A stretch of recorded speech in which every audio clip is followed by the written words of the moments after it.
And you ended up getting into 702, but you were fired from Radio Swazi. Can you tell that story? I can tell that story. In fact, just to take one step backwards, I wanted to be in music. I wanted to be a musician. And my parents said, you can do whatever you want with your life, but get an education so you've got something to fall back on. So I did a BCom at Wits. I was going to do law. I did the BCom. I didn't do the LLB part. Mm-hmm. And so I managed to get an appointment with the managers, 3 managers at Swazi Radio. Just to give it context, Swazi Radio's transmitters in Swaziland, the studios were in Johannesburg. And the reason they were in Swaziland is you could not get a license in South Africa if you weren't the SABC. All right. If you were a private radio, you wouldn't... You couldn't get a license. Yes. But because it was Swazi Radio sending a signal into South Africa, you could get away with it. Trouble is, it wasn't a great signal, but that's another story. So I went to this interview, bucolic and open-mouthed. I poured forth the torrent of my inspiration. I said, I want to be a disc jockey. Now they call them presenters. In those days, they were called disc jockeys because you rode the discs, you rode the records. So I said, I want to be a disc jockey. And they said, what you call a DJ now? DJ. Right. Yeah. Okay. But the presenters, now they call everybody's a presenter. But in those days, it was a DJ. So I said, I want to be a disc jockey. And they said, we're not looking for disc jockeys. What do you know about programming? So I said, if you tell me what programming is, I'll tell you what I know about it. I didn't have a clue. You just wanted to sing? No, I just wanted to be on the radio. Yeah. I'd given up my dreams of becoming a musician. I thought being on radio, I could still be close to the music and I wouldn't have to be risking life and limb. So when I said, if you tell me what programming is, I'll tell you what I know about it, the interview was over. They said, thanks for coming to see us, goodbye. And I had to do something. So as I got to the door, I turned around. I thought, if I don't pull something out of the hat now, I'll never get this opportunity again. So as I reached the door, I said, I've got a BCom. So they hired me as... Oh, you said, I've got a BCom. Yeah. So you were done with your degree at Yeah, I'd got my degree. So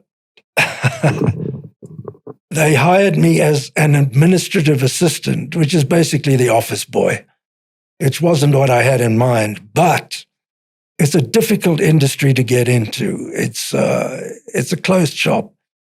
And so I was just delighted that I'd got a job in a radio station. I didn't care what I had to do.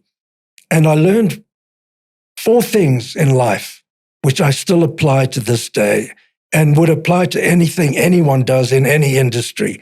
Number 1, always volunteer. Number 2, don't take no for an answer. Number 3, don't expect it to work. And number 4, don't expect thanks. And I still apply that to my life and my life now. And anybody who comes to me for mentorship, I give them the formula, those 4 things. Anyway, so then John Burks, I'm sure you've heard of John Burks. No, you wouldn't have. You're too young for that. I wasn't even born. You weren't even born, exactly. I was just born. So he came in as the program director and the morning breakfast show presenter. For Swazi FM? For Swazi. It wasn't FM. It was AM and shortwave. AM and shortwave. Right. Terrible signal. They brought him in as the program manager and I asked for if I could be transferred to the programming department, which they said fine. And it was fantastic. Burks made me the music director because of my love and knowledge of music. He was the program director and I worked closely with him. The 2 of us would meet every Sunday afternoon, choose the playlist for the following week. And I was very happy. I thought I'd died and gone to heaven. And then out of the blue, they hired a guy from Australia, a guy by the name of Groover Wayne, as the music manager. Now, I look at my situation. Here I am. I'm the music manager. They hire a music manager who's far more experienced than me. I become the assistant music manager. Here's another lesson I learned. My first inclination was, I'm going to teach them a lesson and resign. How stupid is that? And then I stopped and I said, hold on, that's my ego talking.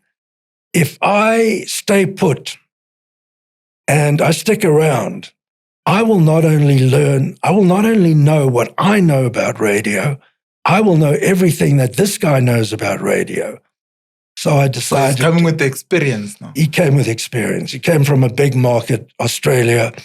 I decided to stay put, and it was the best decision, one of the best decisions in my life.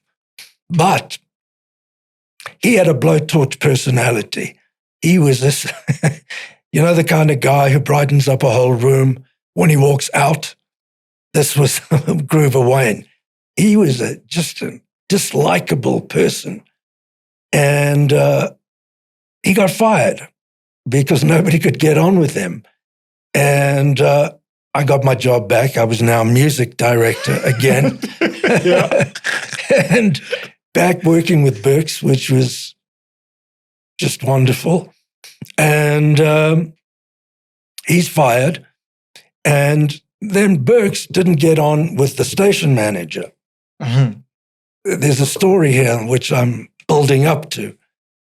So Burks, because the station manager knew nothing about radio, he was a Springbok water polo player.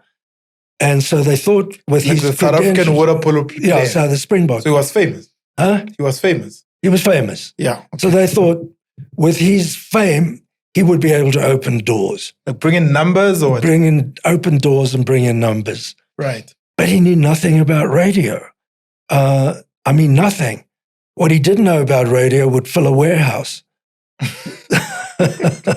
That's how much he didn't know about radio. That's how much he didn't know. He didn't know whether it was New York or New Year. Anyway, so Burks resigned, and I became assistant program manager. He was the program manager. I was the music manager. So I stepped into his boots. I begged him not to leave, but he'd made up his mind. He didn't want to stick around. So I became the program manager. And about a year or two before that, I didn't even know what programming was. So it was just by sticking around. And there's a lesson in that as well. Don't huff off when there's an opportunity to learn. And so Burks resigned. Now, it's me and the station manager. I'm the program manager. He's the station manager. And I couldn't work with him. It was intolerable. This guy knew nothing about radio, and it was my life. I lived it. I ate, slept, drank, and lived it. So I decided I would do a report on how useless he was at his job, which I did. I wrote a long report on why he was doing a terrible job and why I would be a better bet in that position. And I gave the report to the Kirschers. Your bosses at the time, essentially. Well, yeah, they were his boss and my boss. So I gave them the report, and they gave it to him, the station manager, and I got fired.